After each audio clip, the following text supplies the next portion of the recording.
কি বলবে আমি ওটা ঠিক বলতে পারবো না এক্স্যাক্টলি কি বলেছে, তবে প্রতিবাদ করা আমাদের গণতান্ত্রিক অধিকার।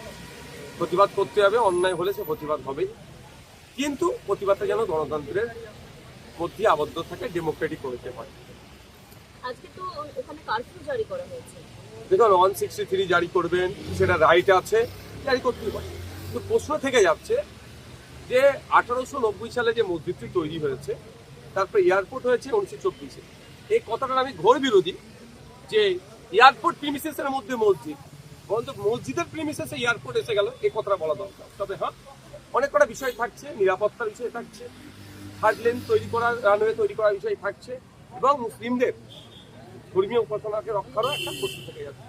যখন এই এতগুলো গুরুত্বপূর্ণ বিষয় যখন থেকে যাচ্ছে, সেটা নিয়ে হুটহাট মন্তব্য না করে আমার রাজ্যের মুখ্যমন্ত্রীর কাছে আমি আবেদন এটাই করবো যে এয়ারপোর্ট অথরিটি, মসজিদ committee, civil society, Islamic scholar যারা আছে তাদেরকে নিয়ে বসুন। আমার বিশ্বাস এটা একটা সুন্দর ওয়ে আউট হবে। কারণ তখন বুদ্ধবাবুর আমল ছিলেন, সেন্ট্রাল অ্যাভিয়েশন মিনিস্টার তখন বিজেপির আন্ডারে ছিল, তারা এসেছিলেন এখানে, তারা আলোচনা করেছেন, বেশ কিছু কি নোটও ছিল, সেই নোটটাও তোলা হোক। তখন কি কি বিষয়টা নিয়ে আলোচনা চর্চা হয়েছিল সেগুলো দেখলে অনেক দেখা যাবে। অহেতুক এটাকে নিয়ে, এই মসজিদটাকে কেন্দ্র করে বিশৃঙ্খলা তৈরি হোক বা বাজে পারসেপশন তৈরি হোক, এটা আমি চাই না। এর জন্য একটা গোল টেবিলের খুবই প্রয়োজন আছে।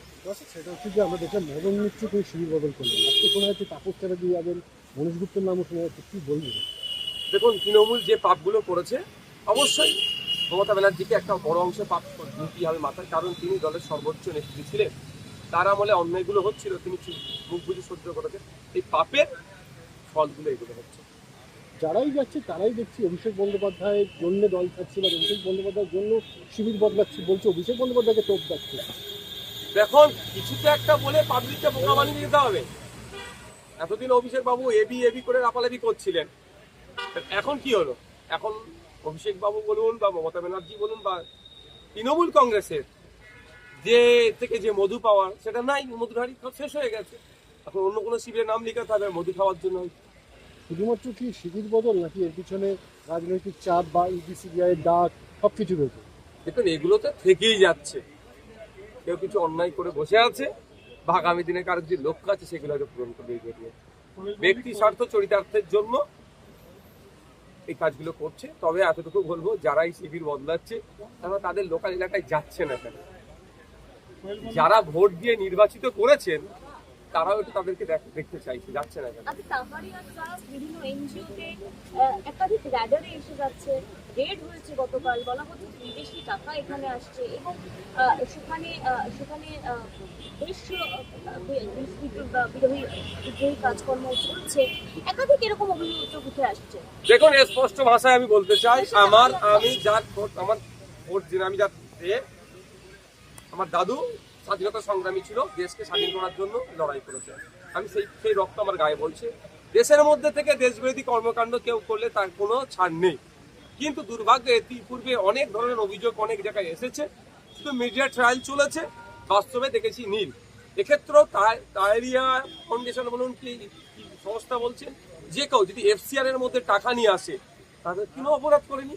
হ্যাঁ, এফসিআর এর সময় এখন যে বর্তমানে কেন্দ্র সরকার চলছে, প্রচুর লোকের এফসিআর বাতিল করে দিয়েছে, বিদেশি টাকা যারা অনুদান নেয়, সে নিয়ারও প্রভিশন আছে, সে টাকা নিয়ে কোথায় কিভাবে খরচ করছে সেটা দেখার দায়িত্ব। তদন্ত যদি অন্যায় করে থাকে, একটাও না ছাড় পাই, তবে হ্যাঁ, আমার অনুরোধ এটাই, উইদিন 6 মান্থ তদন্ত প্রক্রিয়া শেষ হোক। তাহলে ইডি, সিবিআই, এনআইএ সব নিচ্ছে, তদন্ত কচ্ছপের গতিতে চললে হবে না। উইদিন 6 মান্থ অন্যায় করলে রাস্তায় ফাঁসি দিয়ে যাবে, এমন দৃষ্টান্ত তৈরি করতে হবে, দেশে থেকে দেশের গাদ্দারি কেউ করার সাহস হবে না।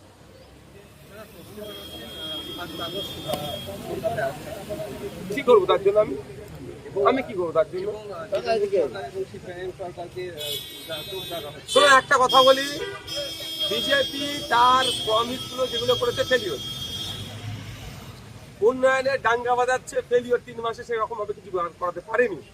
ফলে এই উন্নয়নের ডাঙ্গা বাজাতে গেলেই এমন এমন কথা বলো, তখন দিলীপ বাবুকে দিয়ে বলা হবে, তো তখন সুমিত বাবু সেটাতে আবার মলম লাগাবে, এই করে মুসলিমদের বিরুদ্ধে 4টে গরম গরম কথা বলো, এটাকে উন্নয়ন বলে চালাবে। তসলিমা নাসরিনকে ওই জন্যই নিয়ে আসা হচ্ছে। আমি কেন বলবো, সংখ্যাগুরু গরিষ্ঠ সমাজের মানুষকে প্রশ্ন করুন যে তসলিমা নাসরিন পশ্চিমবাংলায় আসছে, যে প্রতিনিয়ত আপনার প্রতিবেশী সংখ্যালঘুদের উপরে নিয়ে বাজে মন্তব্য করে, আপনি কেমন ভাবে দেখছেন? আমাকে কেন প্রশ্ন করবেন? আমি তো স্বাভাবিকভাবেই বলবো এটা ভালো না, এটা বলাবেন আমাকে দিয়ে, কিন্তু আমি ওটা বলবো না। যে কেউ আসতে পারে পশ্চিমবঙ্গে, সংস্কৃতি কালচার প্র্যাকটিস করার জন্য কেউ আসতে পারে, কিন্তু সংস্কৃতি কালচারকে সামনে রেখে নির্দিষ্ট কোনো ধর্মের বন্ধের মানুষকে যদি আঘাত করে তাহলে তখন প্রতিবাদ হবে ডেমোক্রেটিক হয়ে। পদত্যাগ করলেন, শেষমেশ দেখা গেল সুনীল বনসালের সঙ্গে তিনি বৈঠক করলেন।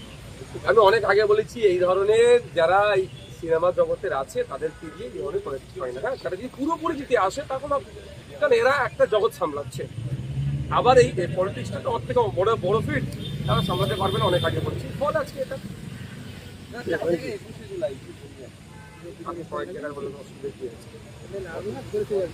পাওয়া যাবে।